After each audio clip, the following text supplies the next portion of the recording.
Gautam Buddha was a spiritual teacher and the founder of Buddhism. Here is a short story about Gautam Buddha. Once upon a time, in ancient India, there was a prince named Gautam. He lived a life of luxury and was shielded from the suffering and hardships of the outside world. However, as he grew older, Gautam became increasingly curious about the world beyond the walls of his palace.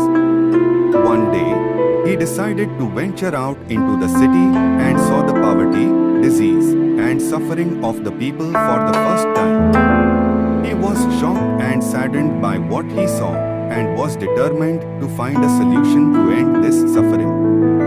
Gautam left his family, wealth, and position as a prince to become a wandering ascetic.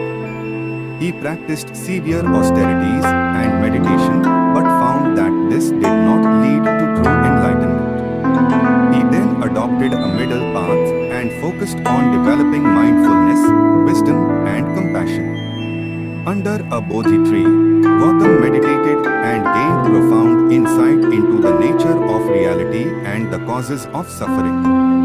He became known as the Buddha, or the Awakened One.